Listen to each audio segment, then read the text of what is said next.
Hey everyone, welcome to another episode of Fed Up. Joining me today is Sherwin from the band, who I am probably going to butcher the pronunciation.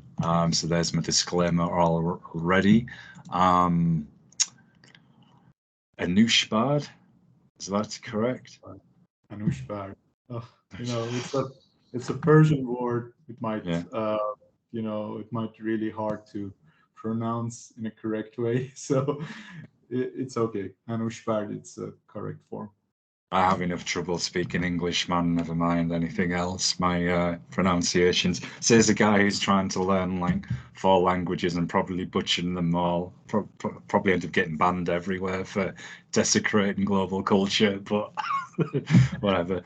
So the thing that we were chatting a lot about this off air, and what the impression that I got from listening to your music, I can hear one of my own personal favorite bands, Orphan Land, and there's that sense of Orphan Land mixed with some Opeth as well. I can particularly hear that, and there is this real beautiful spiritual emotion within the music that's clearly expressed. Even in some of the harsher tracks, it goes between both the clean and harsh very nicely, and there's that historical element as well, which we're getting to discussing. So I just wondered, has spirituality and that really deep sense of inner emotion always been a part of you with your music?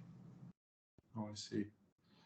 Um, well, actually, the point is we try to represent actually our great culture, and I think the first aim of this album was to introduce that to the world because we use a lot of Eastern elements.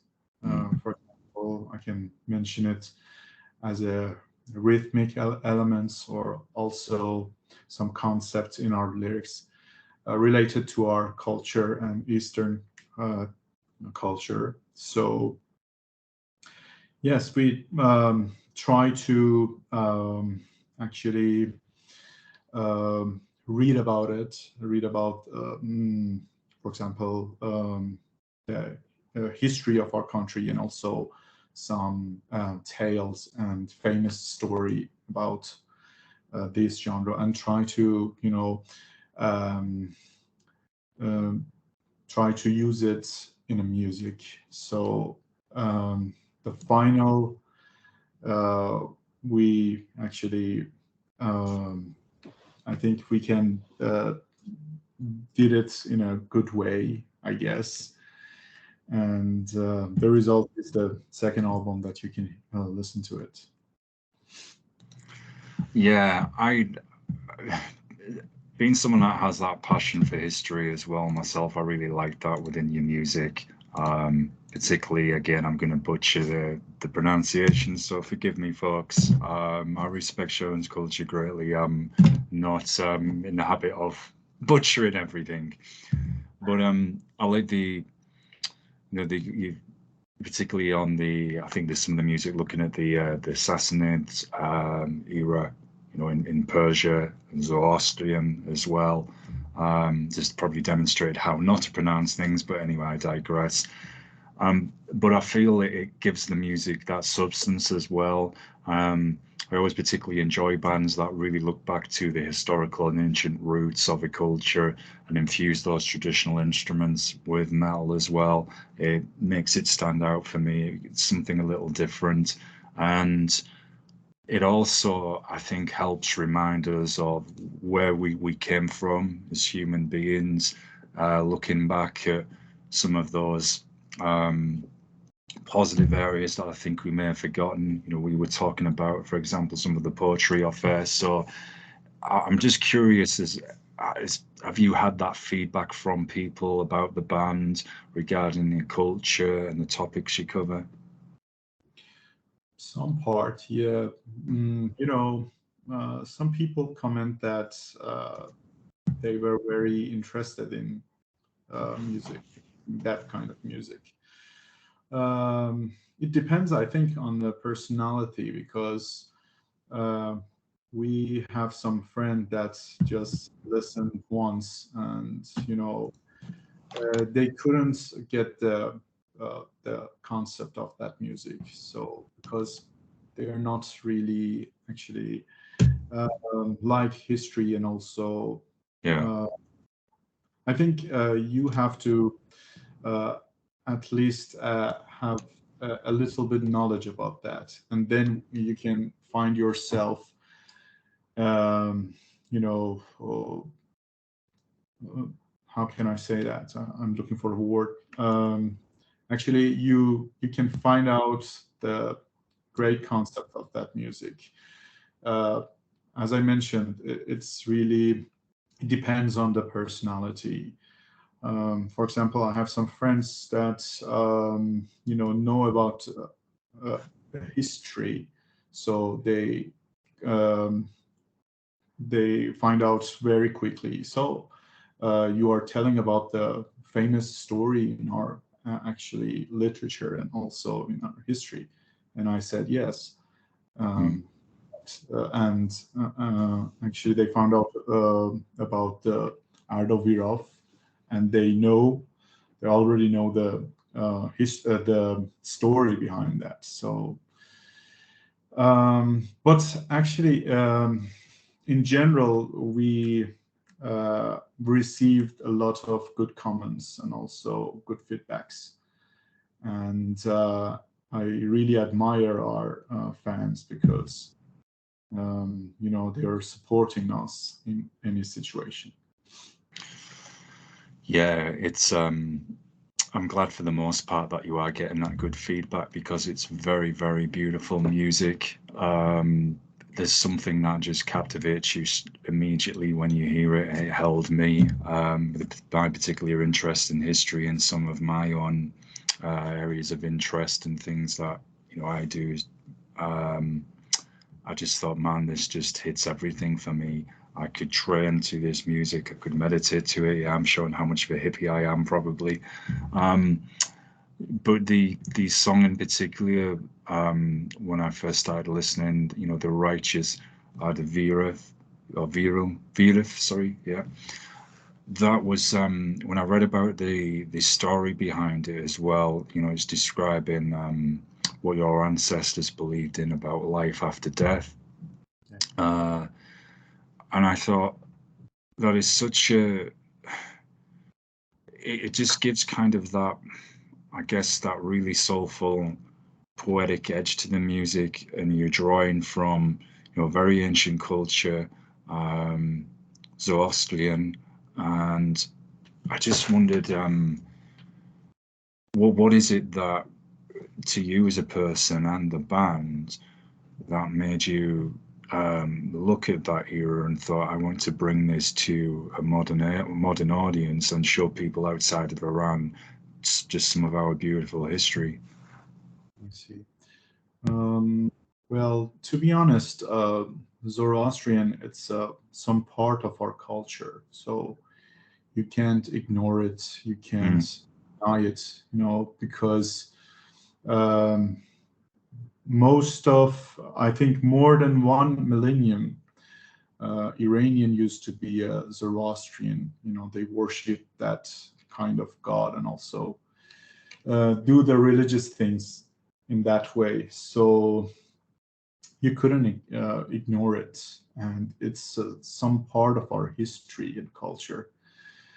Um, Actually, the first thing that pops up on my mind for composing this song, I try to introduce a very great story, which is not very famous, unfortunately, in our country, because um, you can find, for example, people among the people who study literature. They actually already know about this story. but most people, they don't know because actually maybe they didn't read at school or at the university, you know.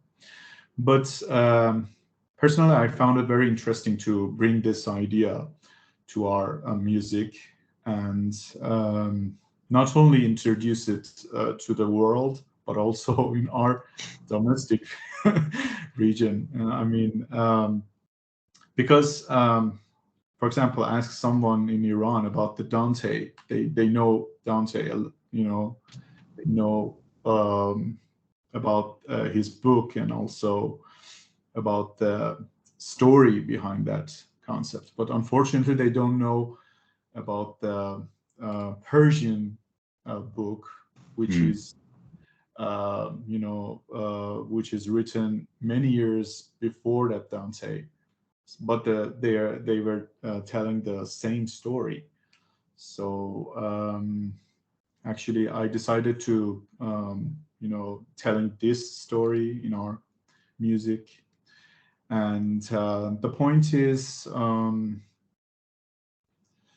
there were some part of the book we didn't cover. For example, he had a journey to the hell, and we find it's some kind of cliche in metal. So we describing that scenes in a hell, and so we dismiss it. And, we focused on the bright side. Actually, he was preparing to go to the journey. This is the first song, and after that, he goes to the he met some archangels, and then he went to the heaven and meets the actually archangels and also good people there. So, and after that, the third song is actually belongs to the returning him. He returned to the life and telling the story. And I can say we could continue that part. For example, covering the part from the hell, but we dismiss it, and we've actually decided to not do that. Yeah, I think it's nice you're going with a different approach, because this is no disrespect to the band, say that cover, that area, that you're choosing to skip, as you say. It can. I'm going to sound so hypocritical, because I do listen to a lot of bands from the extreme ends that can cover that area. But as you said, and we were talking a little bit about this off air, it can get sometimes a little cliche. You think, yeah, here we go again. So it's always nice to do something different and present a positive alternative as well. And I'm just wondering, do you think this is why we are seeing perhaps an increase in popularity for bands like yourself? You have Alien Weaponry from New Zealand, who are a thrash band, but they sing in both Maori and English and pay respect to their Maori culture. And I think there's another band from New Zealand as well who do something similar. And now we're live. I forget the name, but I've noticed, the Who would be a very popular example from Mongolia. That there seems to be this thirst as well for paying respect to our ancestors, as I said, using those instruments, but also telling a story from those times as well. And you think, because we're so used to that cliche, someone's in the underworld, it always has to be death, destruction, blah blah blah blah blah, that this is perhaps why people have this thirst for artists such as yourself, that are saying, look, here's a story from a particular era in history. We're going to look at, say, a positive aspect from that time and incorporate some traditional instruments into heavy metal as well. I just wondered what your opinion was on it. Actually, nowadays we are facing with lots of difficulties in a globalization. For example, you know, they're trying to ignore small cultures, and also they try to, how can I say, Americanize everything everywhere. In some aspects, it's okay, it's good, you know, but the point is they are destroying cultures. People tend to, for example, learning English instead of you know, focusing on their local language, mother tongue, or, for example, some related language that they can learn, and also focusing on the, for example, science fiction movies in Hollywood. It's not bad at all, but you know, just forgetting your culture and you know, ignoring it, that part, it's very annoying for me. And I'm glad to hear that you know, some bands that you already mentioned try to introduce their culture. And I think that diversity is really, really respectful, and also it's really interesting. For example, before the Hue band that you mentioned, I have no idea about the Mongolian culture. You know, I just know about the great leader was occupied the world. Yeah, Genghis Khan. Yeah. That's right. But you know, I have no idea about. I had no idea about the instruments and what are they playing, and you know, I haven't any clue. So that band can introduce, you know, the Mongolian culture to the world, and I really respect that. And to be honest, my opinion is band like Hue, or for example, the New Zealand one that you mentioned, I think they have to do that and continue this kind of work, because as I mentioned, diversity is really important, and also they can preserve and keep their culture alive. So that's the point. Yeah, it's it's as you said, it's not forgetting those who were our forebearers who came before us. Yes, I know we've had you know, the Celtic culture represented in folk metal, etc., for a long time. Obviously, Viking culture very popular, but it's nice for, as you said, for some smaller countries or other cultures that may not have had the same exposure before, that are now getting themselves out there, because it's, you know, as you said, I'm not going to sit here and say, hey, I don't love many of those science fiction movies from Hollywood, etc. I could do a whole other show on why I think we are getting oversaturated and the quality of them perhaps isn't as good, but that's a topic for a whole other show. But it's nice that, as you said, it's remembering where we came from, and it's kind of reintroducing that balance within ourselves that I think, as you said, due to a lot of globalization, that we perhaps have possibly lost. You know, we are forgetting that part, and if we forget the history and culture of where we came from, wherever that is in the world, and we've just got this, as you said, manufactured global culture that's very artificial and is very trend orientated, then it's, well, who are, you know, who are we? What is the past that? You know, there's no substance there, both for storytelling, music, and everything. So I can definitely empathize. See, I'm forgetting English. There's with what you're saying, man, for sure. So when I mean, it's a very, you know, complex endeavor that you undertook. So how long did this take for you all to sit down and kind of look at the material, write the lyrics based on that, and then record the music as well? I mean, it's no small feat. Yeah. Actually, do you want to know about the last one, the Yeah. last album, or Yes. the? Yes, please. Well, I think it took about 3 years to write the lyrics and compose the songs.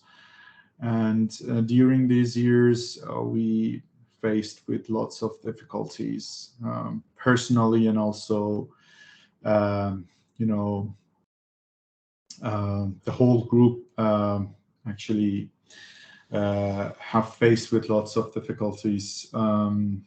And well, it was a long journey for us. For example, we started with the 3 songs with 3 ideas. I wrote the lyrics and bring that idea to the studio. Siavash and I working on it. We're working on it so hard, but it doesn't work that time. So we got depressed, and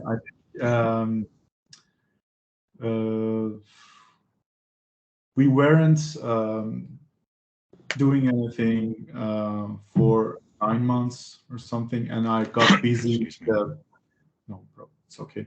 And I got busy with my job. So it was a long story, but finally we decided to, okay, let's let's do this album, and actually let's finish it. So I think it took about 5 or 6 months to finish all the lyrics and rhythms, and also recording parts. And then actually it took about 2 months for mixing and mastering. But at the end, it's I think it's we done it with a, how can I say, in a good way. I mean, it's I love this album. Actually, I think it's much better than the previous one, the first one, in terms of music and also in the production. I can mention it. But we have some comments about you are not aggressive like the previous album, like the first album, and you sound some some soft metal right now. But I can say that it was our feeling. We don't want to be just a metal band. We just want to share our feelings and how we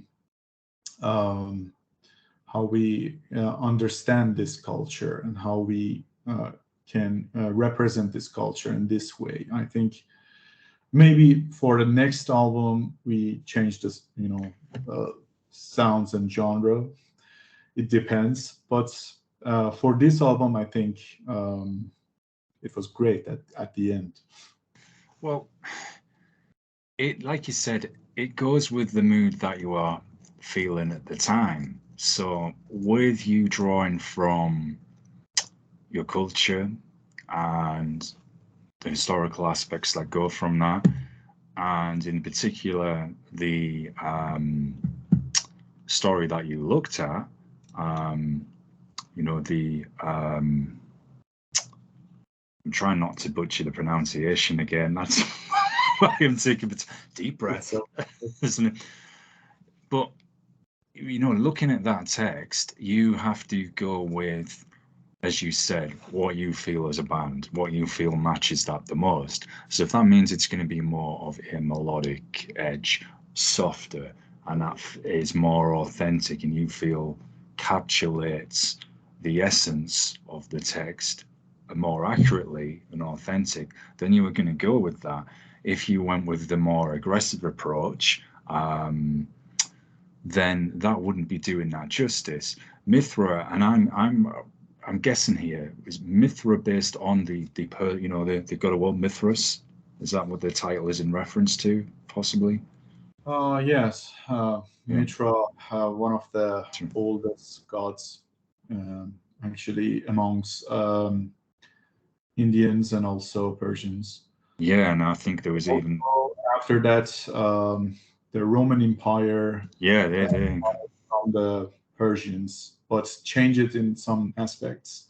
yeah, I think the rituals and some beliefs are common, yeah, Romans yeah, and Persians. yeah, because there was the Mithras cult, wasn't there? I think that the Romans had as well when they were in the East, and then I think that cult possibly, I think it stayed in the, you know, in the Eastern Roman Empire, the Byzantines, for a short while, possibly. Um, yeah.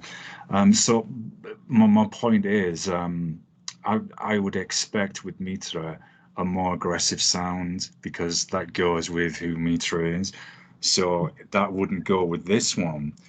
And because you're obviously incorporating from many different instruments and many different themes, each album, as you just said, could be different. The next one could be more aggressive, which you know I will ask you a little bit about, or it could be a mellow one again. Orphanland, who we said, you know, they have some more aggressive, harder sounds in the early material, and then more softer.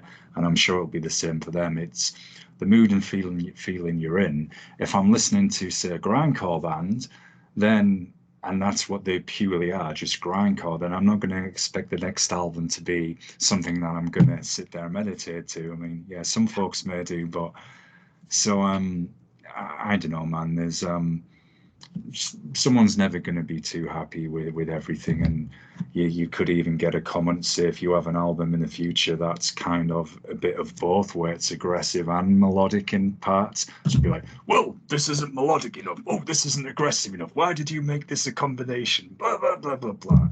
But at the end of it, you're the artist, and you are the one who's writing the music with your bandmates, so you're going to do what you feel is best to fit that vision you have. Long-winded rant. So, yeah, I mean, it's certainly a labor of love. As I've said, one of the songs that I was listening, well, all the songs I was listening to, I thought was very, very beautiful. I'm getting so tongue-tied today. Very beautiful. I think I need more coffee. Very thought-provoking, and you know, I could hear, as I've said, that soul within the music as well, and the artwork too. I think it's you have the ancient structures there, you know, the ancient kind of oh yeah, yeah. But it does it encapsulates encapsulates again the whole essence of the albums. You know, it's very beautiful. It's so is this the, you know, you mentioned it yourself, the next release could be aggressive, it could be melodic, it depends. So is that the approach that you're always going to go with Sherwin? It's going to be what you are looking at for sources and inspiration and how you're feeling as a band, which will then, you know, influence the sound that you're going to create. Well, let me back to the artwork. Yeah, sorry, I'm getting ahead of myself. Okay. Well, I just want to tell a story about the artwork. Yeah, please. The thing is, the whole idea of the second album comes from that artwork. You know, actually, we took that picture many years ago. I mean, after the Mithra was released, we go to the, you know, actually one journey to the some part of Iran, and then we took that the picture. And at that moment, I was thinking about okay, so it can be a artwork for an album. It's very Yeah, appropriate for it. So you know, that picture helped me a lot to bringing some ideas about the whole album. So it was a palace called the Ardashir Palace, which is in the south of Iran. It belongs to the Sassanid era. So it was very famous, actually, historical place. And it's a tourist attraction. So actually, that picture represents the whole album as an abandoned treasure. I mean, actually, we had a lot good things in our culture, but as I mentioned before, some people really reluctant to, find out about the history, especially in our country. I don't know why they tend to be in, someone thinking in a modern way, for example, and they getting Americanized in a personality. So they don't care about their own culture. But some people, not all of them. Actually, we created this album as a reminder. So we've got something in our culture which is very important for actually as a Persian people, as a Persian person. So that artwork helped me to gather stories and ideas about our history, and then I write a lyric for them, and then we create and compose the song appropriate for that. And we use some Persian rhythms in our music, which is very famous in our actually folk music. And I think we can make it. I mean, it's a good reminder for our people. Okay, so they can see the artwork, and they find it very interesting. So what's it about? Is it about a history or something like this? And then the titles that can help them to remind, for example, some histories. There's a song called "Destructive Spirit." Mm. In our ancient language, call it Angerameinu. It means a devil in our culture. Devil is not it's not a character. It's not a person. It's not a character. It's a destructive spirit. It can be a person. It can be a thing. It can be a creature. We describe it actually with the music. It's very destructive. And people can remind that, oh, we know that word, so we can find out in that music. And also we have, for example, a great history, a great story. Do you know Ferdowsi? Ferdowsi was a very famous Persian poem. No, I don't. Unfortunately. It's really famous in our country. So in one song we use that lyrics. As you can listen to it, I partly singing in a Persian and also partly in English. So I use that famous story. So as I said, it can be a reminder for our people. So we have that great story. So you can read it again, and people find it very interesting. I can remember that one of our fans make a video clip and then use that actually music for that. Oh wow. Yes, and it's a kind of sense of patriotism. Yeah.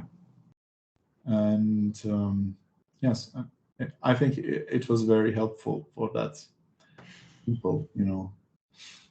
Yeah, as we've been saying both during the show and off air, it's honoring forebearers, remembering where we all came from, honoring Persian culture, and you're doing it in a positive sense. And I was going to ask you about destructive spirit because, as you said, it could be a person, could be a creature, or a spirit, and it's interesting because that theme is in a lot of other cultures as well, with how if you feed that dark spirit, that darkness more than the light, you can help manifest that darkness, that destructive spirit. So you've got that good positive edge, but reminded in paying homage to your culture that, hey, don't feed the destructive part of us, or you could help bring that energy around us. That's again that destructive spirit. So yeah, and then I mean this brings me to Tower of Silence, which follows that. I'll let you pronounce it. I don't want to. Well, I'm demonstrating on how not to pronounce everything, so I'll do that part. Okay. I'll let you tell a story on that one and pronounce it. It's in English. It's called Tower of Silence, but in Persian we call it dakhme. Pronouncing khe is really hard for English people, so or we can say dakhme, but in Persian we say dakhme. It's a kind of there are some structure here. There are some buildings here, but they're not used anymore. And it's very common among Zoroastrian people. So they actually do it in this way to, how can I say? It was a ceremony for dead persons. So they put their corpse to a building like a square, and put the corpse there to as a prey for example, vultures, and that creatures can how can I say, eat that corpse. And the only thing that was left was the skeleton. So they admire skeleton, put it in the box, call it in Persian ostudan. It's a kind of how can I say? It's a kind of grave or something. And the culture or the concept behind this is they believe that they won't spoil the soil, because the corpse actually is very, how can infective thing in our culture. So they don't want to put it in the soil because they admire soil, or all four elements: soil, wind, water, and the fire. So they respect these four elements. They don't want to spoil it. So they do this ritual, and but actually it's not happening right now because of the modernity, and also because the expanding of the cities. That buildings, dakhme or Tower of Silence, abandoned, and but I think they are actually doing this ceremony in India among the Parsis people. They are actually Iranians, but migrated to the India many years ago. because they wanted to keep their religions alive. So actually, right now I'm making a documentary film about the Tower of Silence, and I really, I'm going to share it on YouTube, so you can find out about it in more details. But in this song, actually, we don't want to, how can I say? We don't want to explaining this ceremony. They're just telling us a fictional story about a man that, just dead and find himself in trouble because he was a bad man or something. Yeah. And the point is, I think for most people, it's really important to actually have something left after the death, good memories, or the name. For example, it was very important for a king that he always mentioning in a history, and it was a very important aspect. And the thing is, we challenge that person in song because he will be forgotten forever. And I think it's a great agony for that person, because that feeling, it's very, how can I say, it's very harsh with for someone, because no one will ever mention you in the history, or I think it's really harmful for a person. Yeah, well, it's one of those. It's enthralling because it's one of those eternal questions. It's what legacy is someone going to leave? What positive lessons can they leave behind? And then if we look at history, and it's like, yes, they can remember a very revered, positive person, or you'll have the opposite, where it's been a really brutal emperor, king, queen, dictator, warlord. That's living on, not in a good sense. But the other thing as well, it's still, to me, listening to you, this is absolutely fascinating, by the way. It's still, in a sense, keeping the cultural aspect preserved, having people to think, to ponder, to say, look, are we possibly just going to return to dust? Will we be like these ancient monuments that are around? So it's very thought-provoking, conscious song.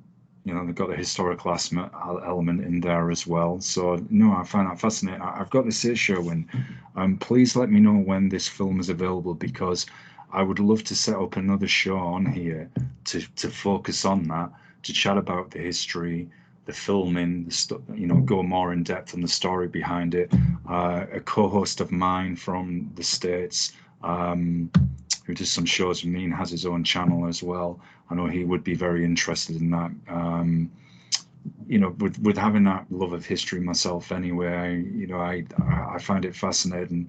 And that, just before I ask you about some of the next songs on the album, just listening to your show, and is there an effort in Iran and in the East to preserve some more of the cultural heritage and these ancient structures that go back to Babylonia, the Sassanids? I know, and I'm putting this as delicate as I can, the recent political events, with the Taliban, etc., where in Afghanistan and Iraq, where they were sadly destroying a lot of ancient cultural sites, which is sad because it's the history of those lands, isn't it? So I'm just wondered, is the in Iran, looking at it just in Iran, is the organizations that are helping to protect the cultural legacy? It used to be, but that actually organization still exists, but the point is they doesn't work properly. I mean, Right. I don't know why, but there are two sides, pre-Islamic history and also the Islamic history. Mm. The point is the government focusing on the Islamic era and actually trying to ignore the pre-Islamic era. And for example, I can say they try to keep safe. For example, a mosque belongs to the Safavi about 500 years ago, because it is a mosque and it is located in, for example, a famous city. It is it is kept in a great condition. On the contrary, I think the pre-Islamic buildings and structures left as a ruin, and I think there is a great intention for that. Just erase the pre-Islamic era. But people actually trying to focusing on the pre-Islamic era because they find their roots and also their great culture before the Islamic invasion. Mm. And that's very interesting, and that's very promising, especially for me, because my major actually focusing on the pre-Islamic era. Actually, I read a lot of books about the pre-Islamic history. So personally, I really find it. I found it very ethnical, very conceptual, because how can I say? There was a prophet called Zoroaster. I know you know that, you know Yeah. him. He actually had a great influence in other religions. For example, I can mention the dualism that believes in most religious culture. Religious culture belongs to the Zoroaster. The fight between the good and evil, Mm. And you can find it in a very very old religious in this region. For example, I know the Babylonians also believed in that dualism. So back to your question. Unfortunately, most of our buildings they are kept without any protection, because one of the reasons is because there are a lot. We've got a huge amount of historical places. As I can mention, for example, we have more than 700 caravanserais. Wow. And it's it's really huge, and it needs a great budget for a government. So it's not possible to keep them in a great condition. But if you live here, if you live in this country, you find out about so there is no intention to that. I mean, because it's very common here. It's very okay. There's a caravanserai. It's not very important. Just just how can I say? They see as a ruins, but but people in a contrary, you know, they respect and admire that places. And actually, on my documentary series, I try to build these buildings, focusing on some fire temples, caravanserais, and as I mentioned, we did it in our music, so we find another way to, you know, make a reminder for people. So that's why we are making that kind of documentaries. Yeah, well, it's, you know, no, as I say, we can talk about this off air as well, but I definitely would love to set up another show just to talk about your film. I think that would be so interesting to explore and help it get out there for other people as well. But as we've been saying throughout today's interview, it's important to keep those histories alive, to keep the legacy, or otherwise then we don't know where we came from. You can't learn from mistakes of the past, and also look at the good side. Here's some positive aspects that we can take with us, because it'd just be so sad to lose, especially from the musical side, all those wonderful instruments and sounds. Like these go back a long time. Look, this is really beautiful. We can incorporate it with so much music. I mean, for example, stepping outside of metal, looking at hip hop, you could incorporate it in with hip hop beats as well. You know, an MC could perhaps flow in Farsi, for example. So there's no limit, in my opinion, on how we can remember. And it's important as well, because, you know, I'm not going to sit here and say I don't like my fair share of the popcorn movies, I guess, from Hollywood, but we need more than that. And hopefully this can inspire possible major filmmakers where they could look and think, well, I want to make a movie based on that era of history, or, you know, I want to go out there and I'm going to interview people such as yourself and make a, you know, documentary on bands and artists that are preserving this culture, the history, everything. So I'm absolutely fully on board with this. And yeah, you have me enthralled, the nerd in me, and because I'm a lover of history as well. I'm completely fascinated by it, and I want this to succeed. You know, and I want this to get out there for people as well, both your film and music. And that is a nice segue to the next track, Abandoned Treasure. So does that reference what we said, abandoned treasure, in the sense of these artifacts, buildings, possible instruments from the past that people are sadly forgetting in some circles? That's right. Yeah, that's the point. Yeah, just want to bold this thing and this concept. So why are you actually, why you don't care about your past? You know, some people said that there's no lesson in it, so there's no, you know, something important in it. So just you know, just focusing on the future.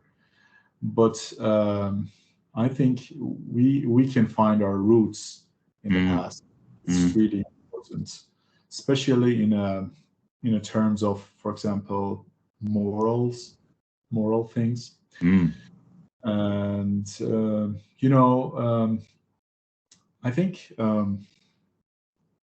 you can find a lot of poems in Iran talking about these morals and, you know, the ancient beliefs. And I think it is something that is always important for especially Eastern people, because they respect these kind of things. And we are very disappointed about being reluctant about our history, or as I mentioned, don't know about the stories behind it. So we just want to make a catchy song with a lyrics that mention that glorious days, and try to have some influence on the listeners. So there are something in the past which is very important, and you should focus on it and find out what is it, and um, and as I said, the whole concept of this album, belongs to that picture. So comes Mm. from that picture, and everything, everything in some ways connected to each other in Yeah. this album. Yeah, there's that consistency, that dominating theme on, as we said, remember in the past and the positive lessons. And sometimes we've got to look to the past, or even in our own lives, take say a couple of steps backwards to move forward again. And if people from whatever culture say, well, I'm not interested in history or in this from the past, or you could say, well, what about families, your elders, your grandparents, those who came before, the life lessons that they try and teach you, those positive values, courtesy, respecting other cultures, and so on. So I think, sadly, because we've kind of, with news always reporting the bad that happens everywhere, and that obviously sells a story easier. So I feel even globally, we tend to forget about the good and the positive that came from our ancestors, and that doesn't get highlighted enough. It'll often be, right, we're going to show you, say, how this empire, this one did this, did oppress these people or whatever. No one is denying that didn't happen, but it's like you said, it's important also not to forget the positive lessons and culture from our ancestors as well, that hey, we weren't always going around doing this to each other. And I think if we had to go forward, all of us together as well, and say, hey, we can all still be together, but this is look at my culture in the past, and you can find common themes as well. So no, it's only positive, and music is one of the best concepts in storytelling, because it can inspire the visual imagery within your mind, especially for nerds like me that have a visual imagination anyway. I say that in pretty much every show, but it does, and you get that sense of, even if you're being transported to that time when you hear the traditional instruments, it's like, oh, I'm getting a sense of this feeling from that era as well. And you can hear that soul within the music, which the album certainly has, which is, again, um, perfect segue into the next one, Blacksmith's Apron. And, could you tell us a little bit about that? What that represents. I have my own nerdy ideas, but I'm not going to subject that to, I'm not going to put that on people. Well, I already said that, I think, Yeah. in the first of our conversation, but it belongs to the very famous story. Um, there was a book called Shahnameh, which Yeah. is very, it's very common and very famous among Iranian people. So the story is about someone lost his sons, at least I think 9 sons. Wow. He lost it because there was a king, the brutal king. Um, the point is, he was a foreigner. He occupied the country, and he was very brutal, and actually, uh, it's a symbolic story. He was a kind of devil because he's got 2 snakes on his shoulder. Mm. That snakes need to feed from the people's brain, especially the young people. So because of that, he actually killed, for example, some people during the day or night to feed their snakes. They are all symbols, but after a while, people actually gather to each other and get, how can I say, rebels at him. So people try to fight with him, and this is a great story about the battle between the good and evil, but with two characters. One side, it's a brutal king with the two snakes on his shoulder, and on the other side there was a good prince and also a blacksmith, which is actually gather people to fight against the evil. So actually, in this song, we representing that famous ancient story. And in this song, we use some traditional instruments like daf, which is a percussive Iranian instrument, and we try to create a great atmosphere, which is very related to the lyrics and the story. And the point is, at the end, you can see the winning side is a good side, the good people, and we are trying to bring some hope because that story is very, how can I say? I can say it happy ending because the bright side can win the battle. Yeah. So we just want to create a hope among people. So in every bad situation and in every difficulties, there is a hope. You can, believe in it and find a way to, to win the battle between good and evil. So that's the concept of the song. Yeah, and that's universally relatable because that's one of the constant, as you said, struggles since time has began, and that hope to not give up the fight, that light can overcome the dark. There's always a way.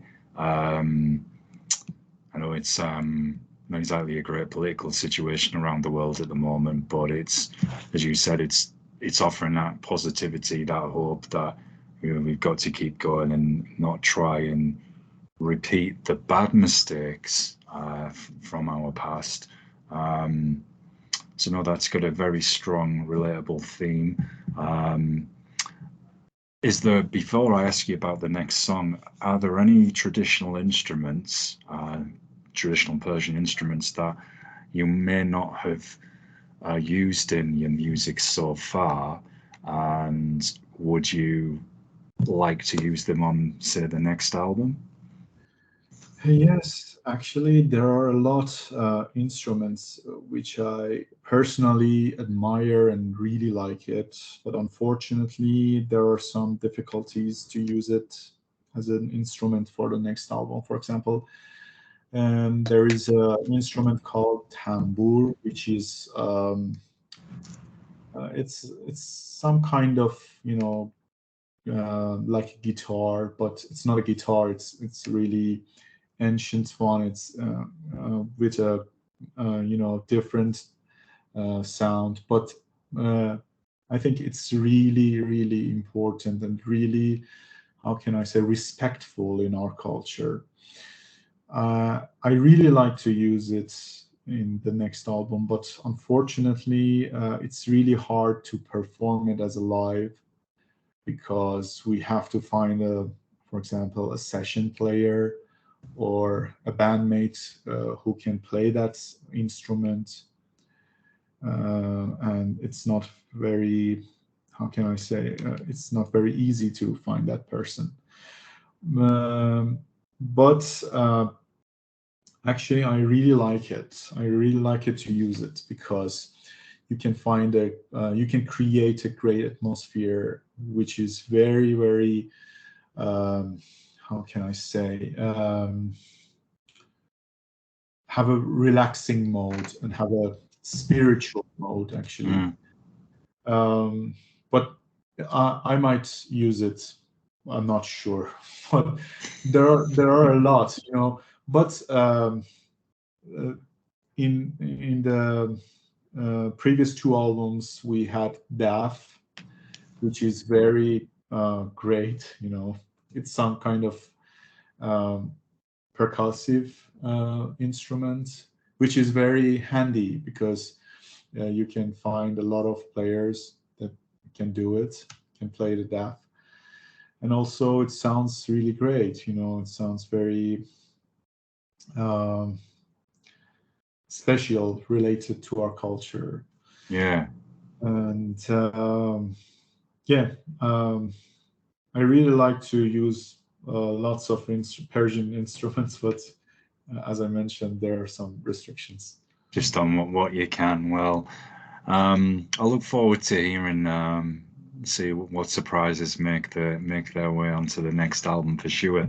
So just turning our attention to the closing track, Mother. I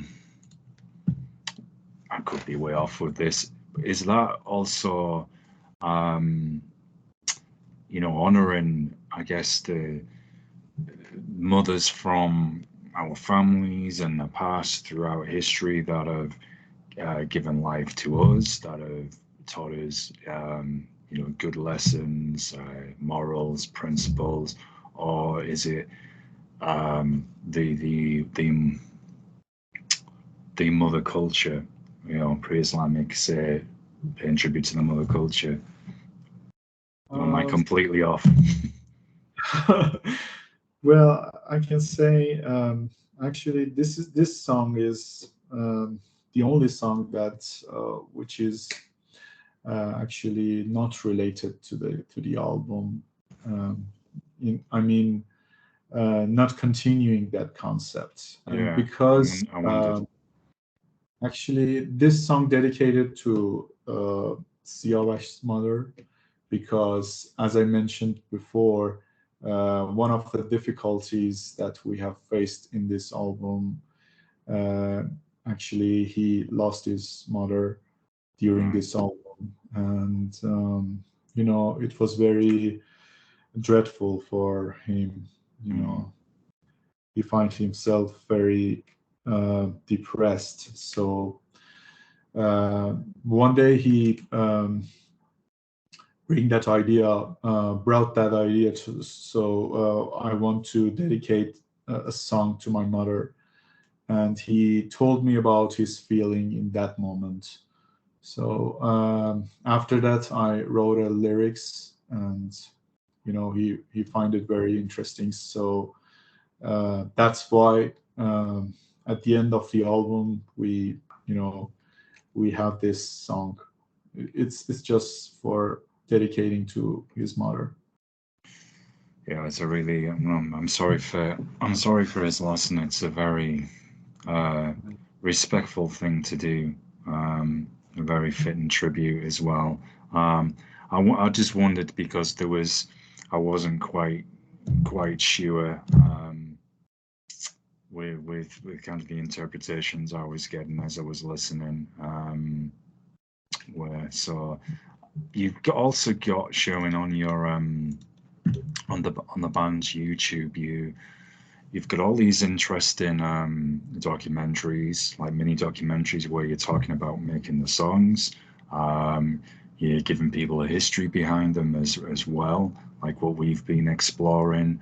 Again, the nerd in me respects the Mysterious Plateau channel, that I saw highlighted. for obvious reasons, preserving the past. But you also do lots of covers of various other metal bands and songs. And I just wondered, it's another multi-layered question. What would be one of your favorite covers, and are there any other bands that you plan to do a cover of sometime in the future? Maybe put on a kind of different version of it?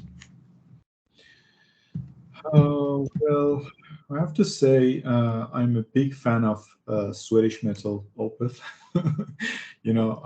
Actually, I've been listening to that band for more than 10 years. Mm. And they had a great influence on me, especially actually the earliest albums, from Orchid to for example, Blackwater Park. Actually, I found it very interesting and very they've got a lot of lessons to and they've got a lot of ideas to show you how the music is.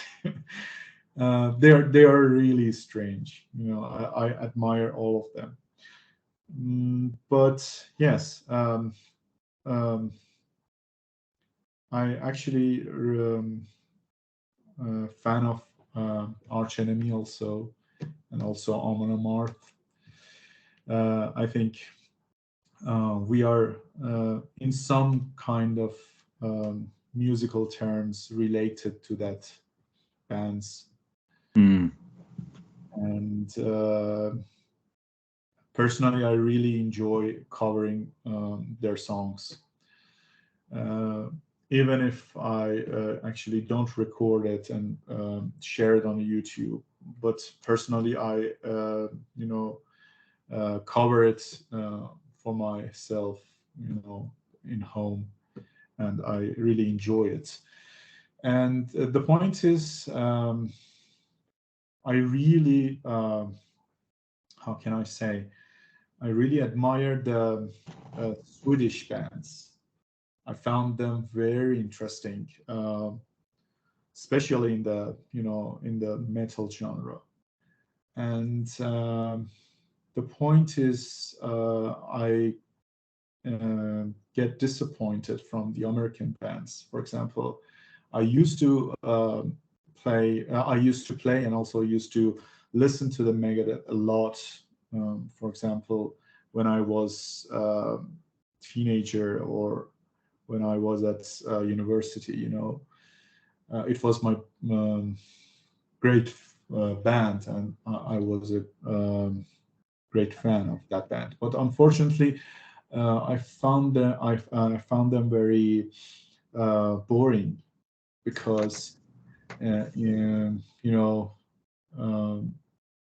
they don't have any new material in their music. But in a contrast, Swedish metal band, for example, Arch Enemy, they are getting better and better in each album. And I found it very interesting, and there are lots of things that I have to learn from them. But in our band, actually, our bandmates are not very interested in covering songs. They're trying to focusing on our materials, our actually Good. ideas, and they found it very, how can I say, wasting. It's a kind of waste of time. So Yeah. Just do it personally to gain our knowledge and also our techniques, for example, for rehearsing or something. But for making a cover video, or making them in our version, they found it's a waste of time. But personally, I really like it. For example, I really like to recording some opeth music, opeth songs in my actually point of view. But the point is I can't do it individually. So that's why we don't cover anymore from the bands. And in some ways, I think it's a good thing to do that, because as I mentioned, you can learn from that legends, and also you can gain your knowledge and your techniques. It's really helpful. Yeah, it's looking at seeing similar elements, perhaps how they use an idea. I mean, opeth, very hard to categorize actually, because they are incredibly all over the place. It's interesting what you said about Megadeth, because I knew the way the recent album's good, and I'm the opposite ends with you and Arch Enemy. The early albums I like, and then pretty much everything after the kind of the mid-era has kind of sounded the same to me, and very much just regurgitated. But it's interesting. I find that there's a lot of us, we tend to be opposite ends on Arch Enemy. I come across that quite a lot. But I think that's one of the challenges is in metal and music as a whole as well, because so many things have been done. It's really hard to try and stand out, to try and do something different, or not to sound like the same thing over and over, or say, look, we're a bit of this band with this band. It must be very challenging for anyone well, it's not just in metal music as well. The same in filmmaking. That's why, again, we could do a whole other show on this, but I think that's why you've got the whole kind of remake and reboot trend in Hollywood. And it's like, well, how can we try and come up with a different idea when everything has been done? So, very interesting observations there. So, how far have you, and I respect you maybe don't reveal too much about this, but how far have you got with making the next album? Do you have many songs developed, or are you going to spend a little more time on looking at maybe what you're going to use for inspiration, especially as you obviously pay tribute to Persian culture and draw from that for your music? So I imagine it could be some time.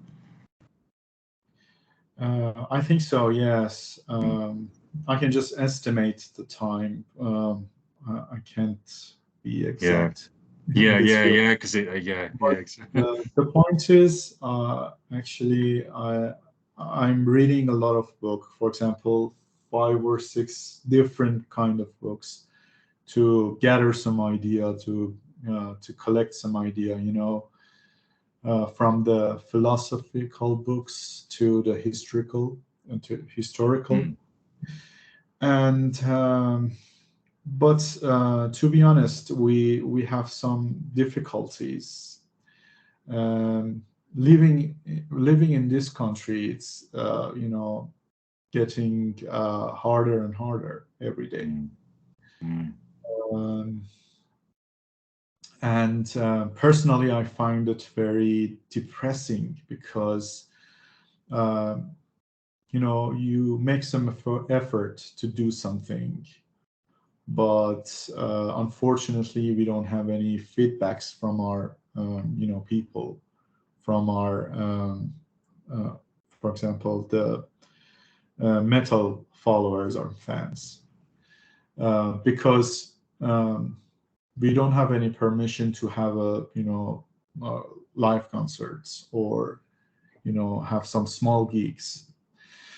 And it sounds really depressing and disappointing. And actually, Siavash and I are making some decision about migrating to another country. Then we can continue our career without any restrictions and limitations. But in the short term, I can say we are preparing for some small concert in the neighboring countries, for example, Turkey or Armenia or UAE. We can take part in some festivals. Yeah. Actually, we are planning on it. But for the next album, to be honest, we have to focus on the music a lot. And as I said, it's really hard these days because, at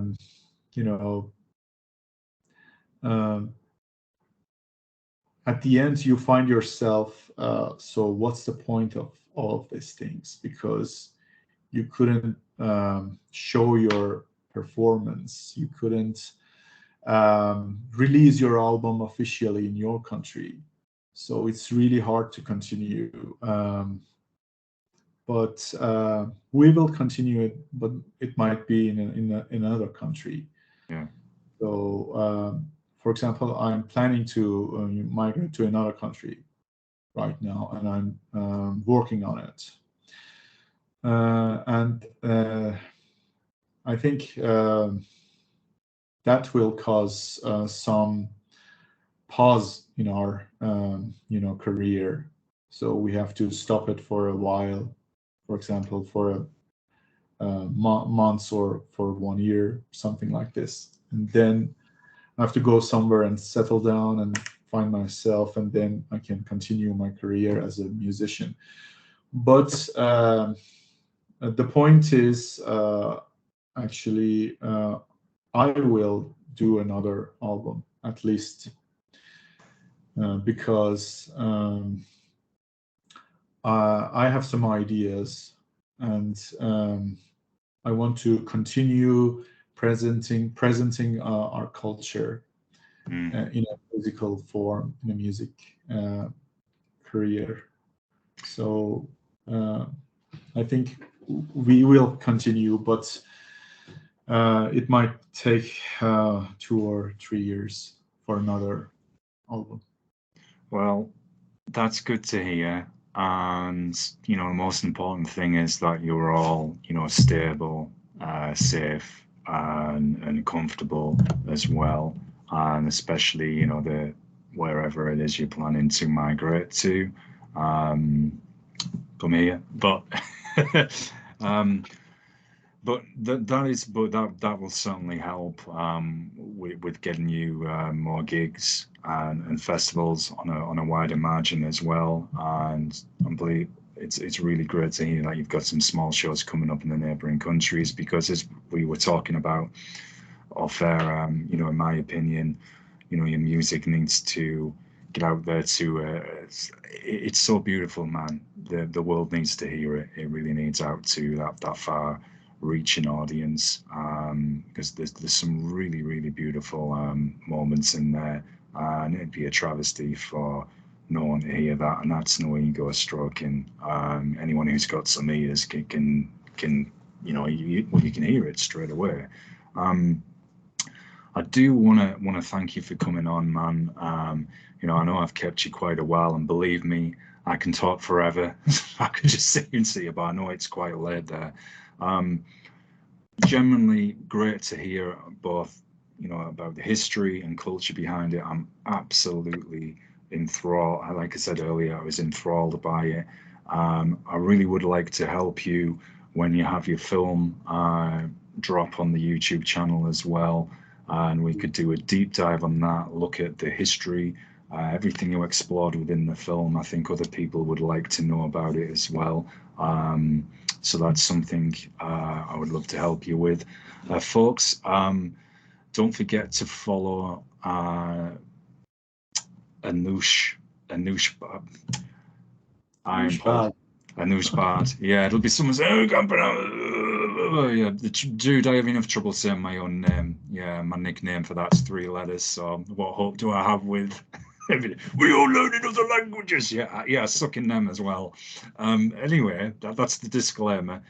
I will put all the links and everything in the description where you can follow Sherwin as well, and spread the message, folks. There's beautiful music and there's substance there, and and that's not a bad thing in any art form. Is there anything that you would like to shout out that we may have forgotten to cover? No, I just want to thank you for having me in this program. I really appreciate it, and it was a great conversation. And thanks for followers and fans, and please support us. Yeah, please do. Yeah, and thank you for watching this program. Actually, you're very welcome, man, and get at me anytime you want to come on the show, and if I can help you, just let me know and I will do. It's great to come across some music that really has fantastic depth, soul, emotion, spirituality, and is really faithful and is respecting your culture as well. That really comes across, and which makes it such a pleasurable listen. Folks, I want to thank you as well for watching. Don't forget to follow, support, and smash the like. Stay up to date on everything with FedUp. I will be back with another episode very, very soon. Take care, everybody. Look after each other and keep smiling. And I'll see you on the next one. Peace for now, and thanks again, Sherwin. Thank you very much. You're very welcome.